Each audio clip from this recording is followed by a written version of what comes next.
Hello បងទាំងអស់គ្នា Lucy មកញ៉ាំទៀតហើយអូន Lucy នេះសម្បីតែពេលគេងក៏គេឲ្យញ៉ាំដែរអ្នកទាំងអស់គ្នា Lucy ជួយចិត្តឲ្យញ៉ាំអេសកន្លែងហ្នឹងណាពេលដែលញ៉ាំអេសកន្លែងហ្នឹងដឹងតែឲ្យញ៉ាំហើយមុខមូនេះដូចតុក្កតានេះអត់អ្នកទាំងអស់គ្នានិយាយទៅនៅខាងក្រៅខ្ជូតសាហាវរោមរបស់គេទន់ល្មើយដូចតុក្កតាអញ្ចឹងហើយស្នាមញញឹមមួយហ្នឹងធ្វើឲ្យមនុស្សទាំងអស់គ្នាបាត់ទុក្ខកង្វល់ហើយខ្ញុំសួរតាមត្រង់បងទាំងអស់គ្នាពេលឃើញវីដេអូអញ្ចឹងមានញ៉ាំម្នាក់ឯងអត់បន្ទាប់ពីគេដេកញញឹមចឹងហើយគេមកធ្វើក្បាលតញោឲ្យខ្ញុំនាំទៅដើរលេងអ្នកទាំងអស់គ្នាឲ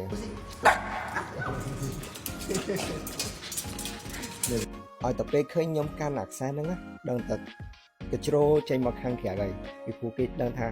ពាក់ឲ្យគេហើយនាំគេទៅសួរនោះនិយាយទៅក្នុងមួយថ្ងៃខ្ញុំតែងតែបដាគាត់ពី3ដងសម្រាប់ការកំសាន្តរបស់គាត់ហើយនាំគាត់លេងបាល់ហើយបាល់ពណ៌លឿងនេះដែរជាបាល់ tennis របស់មនុស្សទេតែខ្ញុំយកឲ្យគាត់លេងខ្ញុំទិញឲ្យគាត់លេងហើយ Lucy ចូលចិត្តបាល់ tennis នេះដោយសារតែបាល់ហ្នឹងលោតខ្លាំងអូន Lucy នេះគឺវក់លេងជាមួយបាល់ហ្នឹងមែនតើទោះជាមានចំណៃឆ្ងាយប៉ុណ្ណាក៏អត់ខ្វល់ដែរសំខាន់អូនបានលេងបាទដល់នេះសុំបាទ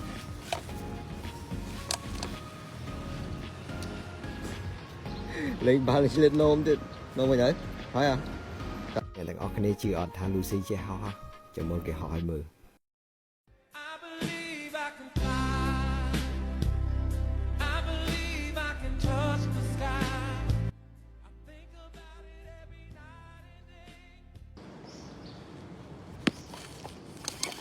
អូ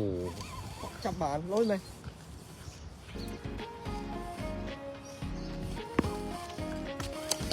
អូលុយមែនLucy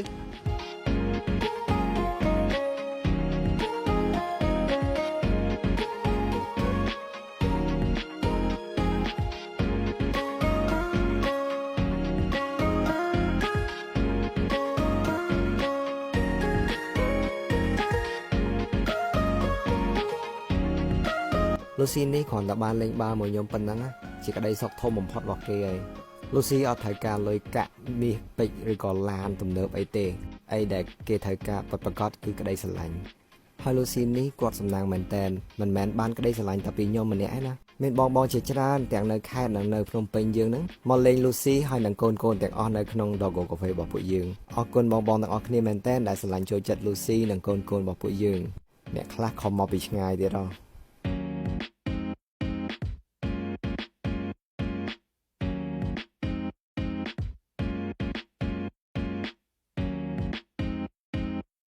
អូន Lucy នេះមកញញឹមដាក់ខ្ញុំទៀតហើយរាល់ដងដែលគេញញឹមដាក់ខ្ញុំតែងតែឲ្យរង្វាន់គេវិញនៅក្នុងពេលដែលខ្ញុំឲ្យរង្វាន់គេហ្នឹងក៏ឆ្លៀតពេលបង្រៀនខ្លះដែរ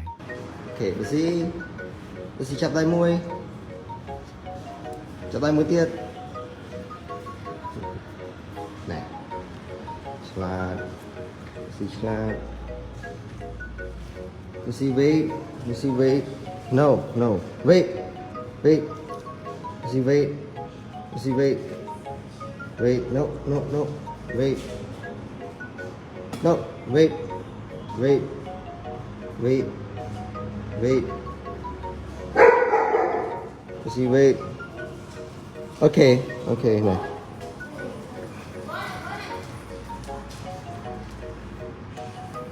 sip chặt lấy 10 Còn việc chặt tay 10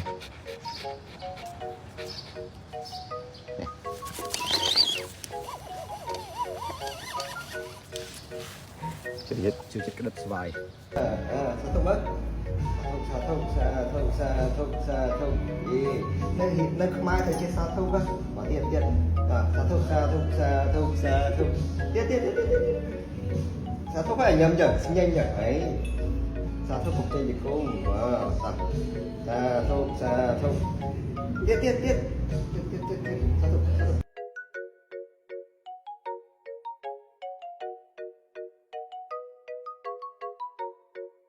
con làm á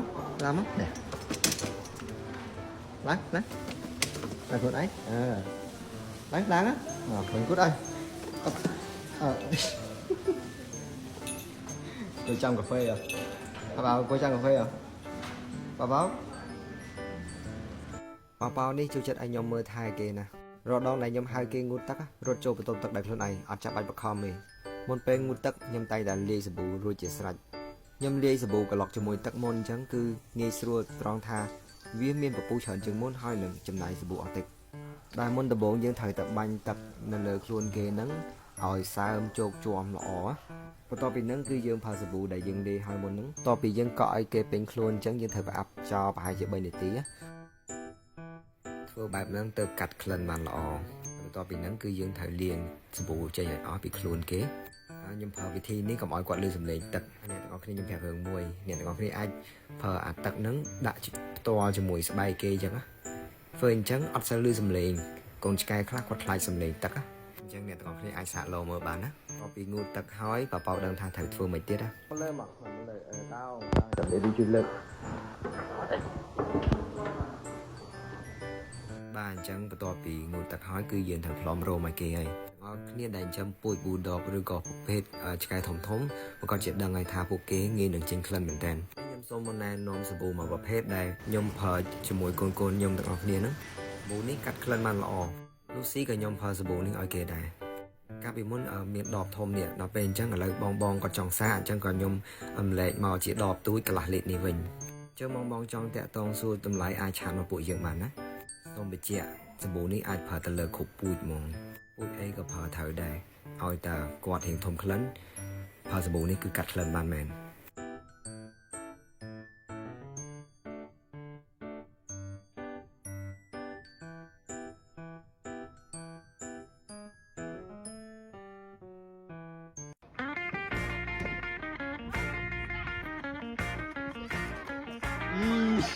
Oliver នេះគេឃើញ Molly លេងសប្បាយគេចង់ឡើងលេងដែរប៉ុន្តែគួរឲ្យសោកស្ដាយមានធំពេកឡើងរួច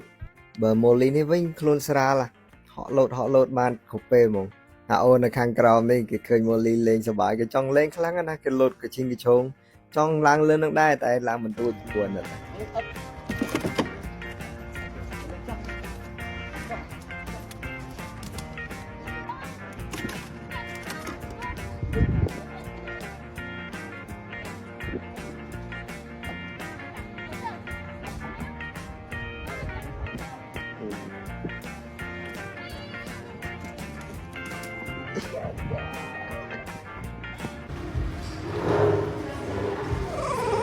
Molly នេះគឺជាកូនមួយដែលនៅគៀកខ្ញុំជាងគេទីណាមានពួកខ្ញុំគឺទីនោះមាន Molly ហើយវីដេអូក្រោយៗខ្ញុំនឹងបង្ហាញពីសកម្មភាពហើយនឹងទីកន្លែងជាច្រើនដែលពួកយើងទៅជាមួយគ្នា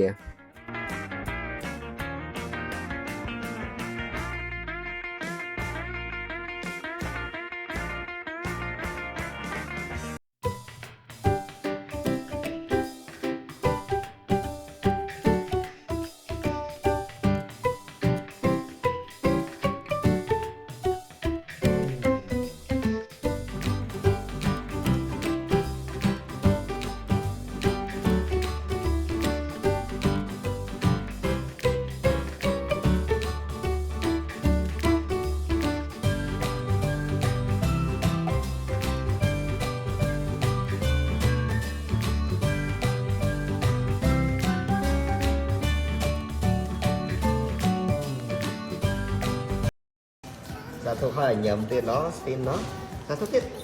សាធុ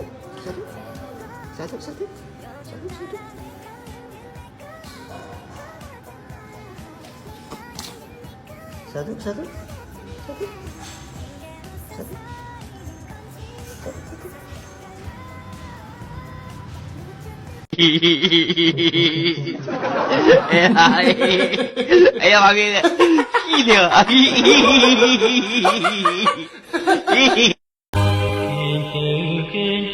មនុស្សសន្តិទាំងឡា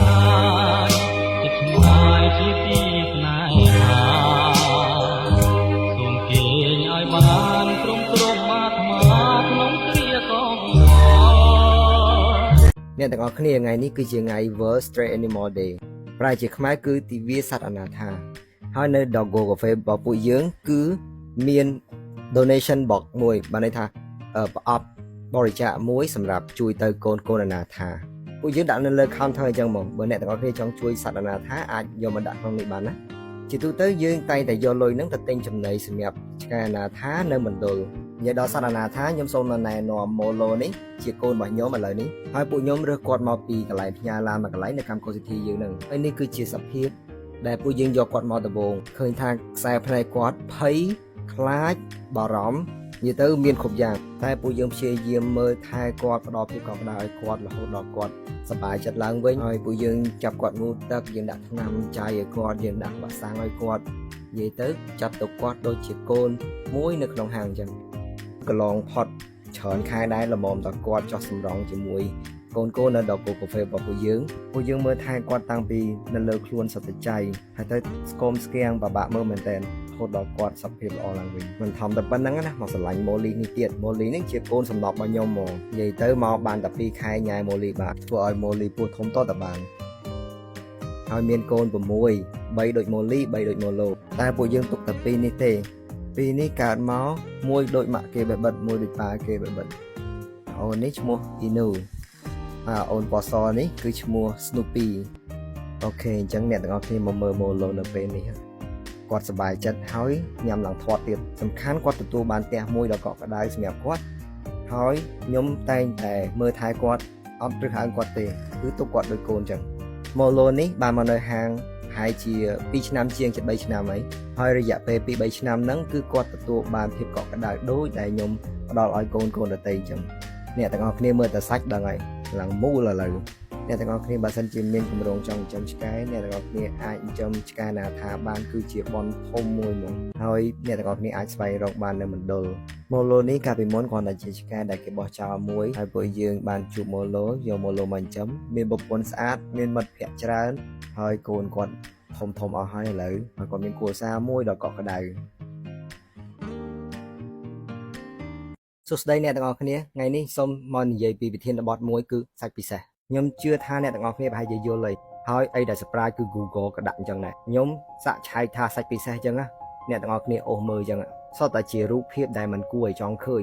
ហើយភ្ញៀវទេសចរក៏គាត់អត់ចង់ឃើញដែរបងដែលកំពុងតែញ៉ាំសាច់ពិសេសហ្នឹងមានខ្មាស់ពួកគាត់នេះអត់អ្នកទាំងអស់គ្នាដឹងថាជនជាតិបរទេសគាត់ស្អប់ខ្ពើមខ្លាំងមែនតើឈប់ញ៉ាំអាសាច់ពិសេសហ្នឹងទៅវាអត់ពិសេសទេកន្លែងណាក៏អត់ពិសេសដែរខ្មាស់ភ្ញៀវបរទេសផងគាត់ខំមកលេងប្រទេសយើងណាខ្មែរយើងមានវប្បធម៌ល្អណាស់មានវប្បធម៌សំពះយ៉ាងទន់ភ្លន់ហើយមានល្ខោនខោលមានប្រាសាទបុរាណជាច្រើនយើងមានអីដែលល្អច្រើនសម្រាប់បង្ហាញភ្ញៀវបរទេសហើយខ្មែរយើងគឺទទួលបានចំណូលពីភ្ញៀវទេសចរហ្នឹងគឺច្រើនមែនតើតោះមកបញ្ឈប់ការញ៉ាំសាច់ពិសេសនឹងទាំងអស់គ្នាហើយគោលបំណងដែលខ្ញុំធ្វើវីដេអូមួយនេះខ្ញុំចង់ឲ្យក្មេងៗជំនាន់ក្រោយត្រូវដឹងថាសាច់ឆ្កែមិនមែនជាអាហារទេហើយសូមអាណាព្យាបាលក្មេងៗចូលរួមក្នុងការពន្យល់ពួកគាត់ម្នាក់បន្តិចដើម្បីឲ្យជំនាន់ក្រោយគឺលុបបំបាត់ការញ៉ាំសាច់ឆ្កែហ្នឹងហ្មងអ្នកទាំងអស់គ្នាដឹងទេភ្ញៀវបរទេសជាច្រើនបាននិយាយប្រាប់ខ្ញុំថាគាត់បានឃើញយើងលក់សាច់ឆ្កែហើយលក់ដាក់ក្បាលនៅលើចង្ក្រានហាមាត់ឆ្កឹងហ្មងតែអ្នកទាំងអស់គ្នាមើលភ្នែកពួកគាត់អ្នកទាំងអស់គ្នាមិនបានញ៉ាំពួកគាត់អញ្ចឹងឥឡូវឈប់ធំប៉ុណ្ណឹងបានតែខ្ញុំសុំ